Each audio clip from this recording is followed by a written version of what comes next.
নমস্কার বন্ধুরা, রকি কিচেনের তরফ থেকে সকলকে স্বাগত জানিয়ে আবার একটা রেসিপি আপনাদের মাঝখানে শেয়ার করতে চলেছি। সেটা হচ্ছে মশলা ছাড়া ডিমের ঝোল। তাহলে চলুন দেখে নেওয়া যাক আজকের রেসিপি।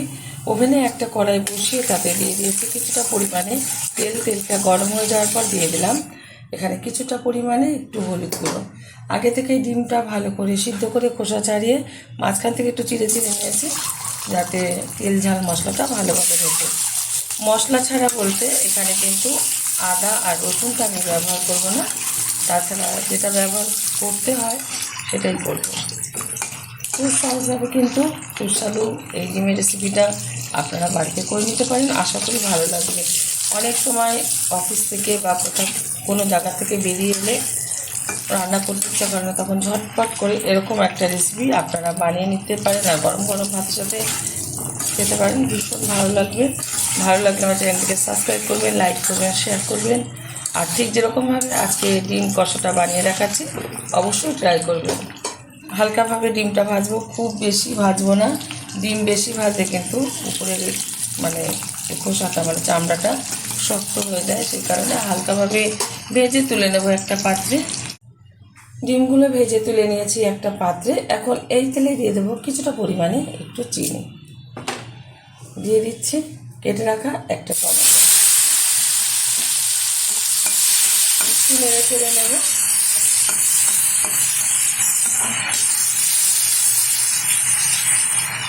খুব ঘরোয়াভাবে কিন্তু রান্নাটা দেখাচ্ছি, আপনারা অবশ্যই ট্রাই করবেন। বারবারই বলছি, যারা জানেন না মানে তারা অবশ্যই ট্রাই করবেন, আপনাদের ভালো লাগবে। কারণ এক একজন এক এক রকম ডিমের কষা বা ডিমের ঝোল রান্না করে থাকি, তো আমি অনেক রকমভাবেই দেখিয়েছি এইটা একটু যাতে সহজভাবে মানে হয়ে যায় খুব তাড়াতাড়ি, তার জন্য দেখে দিচ্ছি। এটা নেড়ে চেড়ে নিয়েছি। এখন দিয়ে দিচ্ছি এর মধ্যে হাফ চামচ জিরের গুঁড়ো, দিয়ে দিচ্ছি 1 চামচ লঙ্কার গুঁড়ো, দিয়ে দিচ্ছি হাফ চামচ হলুদ গুঁড়ো, দিয়ে দেবো পরিমাণ মতো লবণ। ভালোভাবে এবার নেড়ে চেড়ে নেবো। ঝালটা যার যার পছন্দ অনুযায়ী ব্যবহার করবেন, কম বেশি যে যেরকম খেয়ে থাকেন। এখন দেবো এর মধ্যে শিলে বেটে রাখা পেঁয়াজ, একটা ছোটো সাইজের পেঁয়াজ আমি শিলনোড়ায় বেটে নিয়েছি। ভালোভাবে কষিয়ে নেব। মশলাটা ভালোভাবে কষানো হয়ে গেছে, দিয়ে দিচ্ছি পরিমাণ মতো জল। খুব অল্প পরিমাণেই দেবো, যেহেতু ডিম কষা। 5 মিনিটের মধ্যে কিন্তু এই ডিম কষাটা হয়ে যায়। দিয়ে দিচ্ছি ভেজে রাখা ডিম, দিয়ে দেবো ভালো ফ্লেভার আসার জন্য একটু গরম মশলা গুঁড়ো। ঢাকার কোনো দরকার নেই, ঢাকনা ছাড়াই 2 থেকে 3 মিনিট মতো হাই আছে ডিম কষাটা আমি রান্না করে নিচ্ছি।